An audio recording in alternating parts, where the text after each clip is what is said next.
meus amigos, minhas amigas, como é que vocês estão? Sejam bem-vindos a mais um episódio, o de número 86. Gente, parece que foi ontem que começou.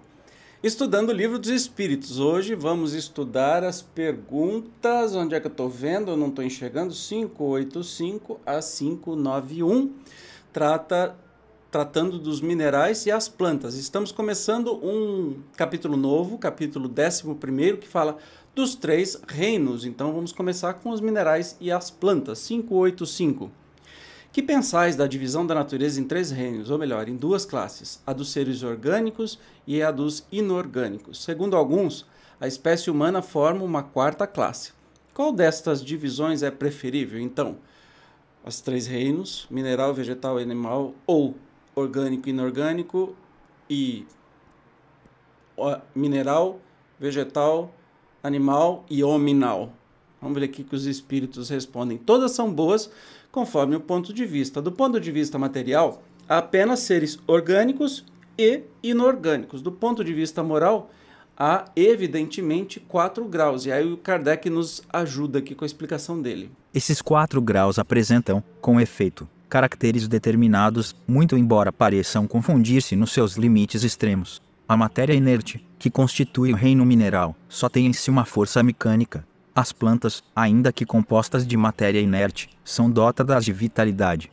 Os animais, também compostos de matéria inerte e igualmente dotados de vitalidade, possuem, além disso, uma espécie de inteligência instintiva, limitada, e a consciência de sua existência e de suas individualidades. O homem, tendo tudo o que há nas plantas e nos animais, domina todas as outras classes por uma inteligência especial, indefinida, que lhe dá a consciência do seu futuro, a percepção das coisas extramateriais e o conhecimento de Deus.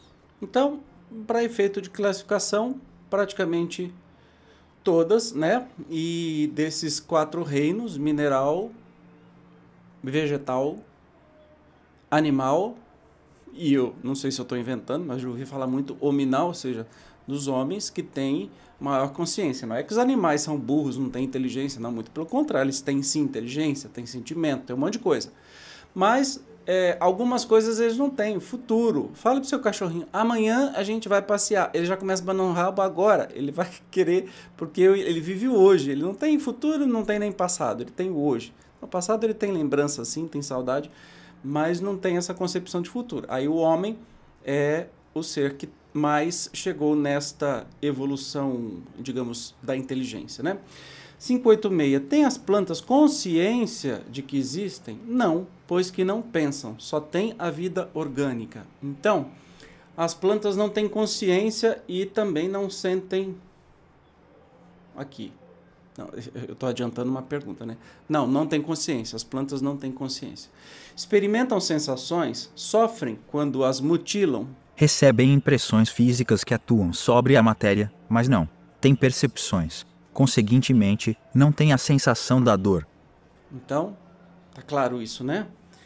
As plantas não sentem dor, não sofrem, elas sentem o que está acontecendo, mas assim, não é dor porque não tem consciência, não tem neurônios, enfim, um monte de coisa que eu não sou cientista para responder. 588. Independe da vontade delas a força que as atrai umas para as outras. Certo, porquanto não pensam é uma força mecânica da matéria, que atua sobre a matéria, sem que elas possam a isso opor-se. Olha que interessante. Então, as plantas não pensam. Nada demais de você conversar com a sua planta, tá? Não tem nenhum prejuízo, o amor sempre abraça tudo, não é? Mas não, elas não têm consciências e se crescem juntas ou se fazem alguma coisa, são processos naturais aí dos projetistas que fizeram essas plantas, né? 589. Algumas plantas, como a sensitiva e a dioneia, por exemplo, executam movimentos que denotam grande sensibilidade e, em certos casos, uma espécie de vontade, conforme se observa na segunda, cujos lóbulos apanham a mosca que sobre ela pousa para sugá-la, parecendo que urde uma armadilha com o fim de capturar e matar aquele inseto. São dotadas essas plantas da faculdade de pensar? Têm vontade e formam uma classe intermediária entre a natureza vegetal e a natureza animal? constituem a transição de uma para outra. Então, a pergunta é especificamente sobre as plantas sensitivas. Lembra do dormijão? Dormijão, você bate, ela se fecha. Ou a dionéia, aquela planta carnívora que, quando a mosca senta, ela... não é aquela que sai correndo para comer. Não, isso não existe, é só em filme de terror. Então, está perguntando se estas plantas específicas, elas estão na coluna do meio aí, elas têm pensamentos, enfim.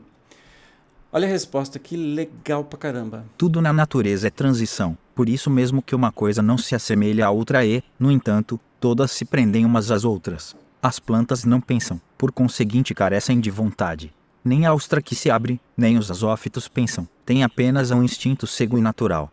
E Kardec complementa, o organismo humano nos proporciona exemplo de movimentos análogos sem participação da vontade nas funções digestivas e circulatórias. O piloro se contrai ao contato de certos corpos para lhes negar passagem. O mesmo provavelmente se dá na sensitiva, cujos movimentos de nenhum modo implicam a necessidade de percepção e ainda menos da vontade. Então não, as plantas continuam sem ter a vontade, né? E que muita coisa é natural. No nosso próprio corpo não é natural, né? Você fica pensando, agora eu vou fazer digestão, agora eu vou fazer o meu bolo fecal andar pelo meu intestino. Não rola, né? Então, tudo isso acontece sem o nosso conhecimento, sem a nossa consciência, e a gente nem sente. Só quando empaca alguma coisa, dá alguma coisa errada, a gente sente que tem alguma coisa estranha, mas se está funcionando normal, a gente não sente nada, entende? Do mesmo jeito. E aí eles acrescentaram que cada um está numa fase de evolução, cada um está num momento específico, né? Todos nós estamos caminhando aí para o alto. 590. Não haverá nas plantas, como nos animais, um instinto de conservação que as induz a procurar o que lhes possa ser útil e a evitar o que lhes possa ser nocivo? Se quiserdes, uma espécie de instinto, dependendo isso da extensão que se dê ao significado desta palavra é, porém, um instinto puramente mecânico.